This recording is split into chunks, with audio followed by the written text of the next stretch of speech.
Sa mga namumuno sa bayan na minamahal kong Pilipinas, hindi dayuhan ang pinakamalaking kaaway ng ating bansa. Matagal ko na itong sinabi at mas malinaw pa ngayon. Ang tunay na salot ng bayan ay kapwa Pilipino na nilason ng kasakiman, takot, at kapangyarihang walang pananagutan. Nakakalungkot isipin na matapos ang higit isang siglo, buhay pa rin ang mga tauhan ng aking mga nobela. Si Padre Damaso ay nagpalit lamang ng barong at posisyon. Si Doña Victorina ay nagpalit ng titulo at opisina. Ang mga mapagkunwari noon ay mas bihasa na ngayon. Marunong na silang ngumiti sa kamera habang ninanakawan ang bayan. Hindi ako namatay para gawing negosyo ang serbisyo publiko. Hindi ako binitay upang gawing paligsahan ang pagnanakaw. At lalong hindi ako nag-alay ng buhay para marinig ang katagang, ganyan na talaga ang sistema. Ang gobyernong takot sa katotohanan ay hindi gobyerno, kundi sindikato.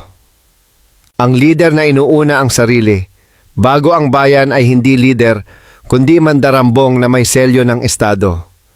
Kung nais ninyong tunay na maglingkod, magsimula kayo sa simpleng bagay. Huwag magnakaw. Huwag magsinungaling. Huwag gawing bobo ang sambayanang matagal ng gising. Tandaan ninyo ito. Ang kapangyarihan ay pansamantala, ngunit ang hiya ay namamana. Ang ninakaw ninyo ngayon ay isusumbat sa inyo ng kasaysayan bukas. Ang Pilipinas ay hindi kulang sa talino. Kulang lamang ito sa konsensya.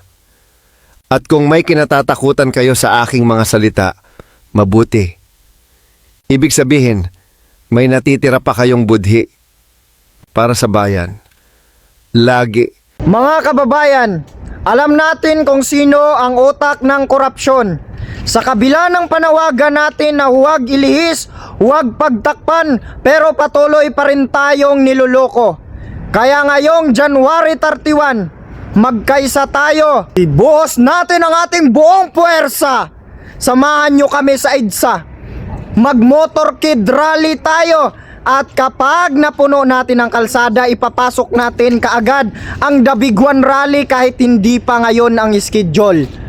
Tayong mga kabataan ang pag-asa. Tayo ang pag-asa kung may malasakit. At ang isisigaw natin sa rally, hindi na yung dati na mga kurakot, kulong na yan. Hindi na yan pwede kasi hindi nila maintindihan kasi nakadroga sila. Kaya dapat pangalanan na natin para maintindihan nila. Ganto na ang isisigaw natin sa motorkid rally. Marcos Patalsiki na yan! Marcos Patalsiki na yan! Marcos Patalsiki na yan!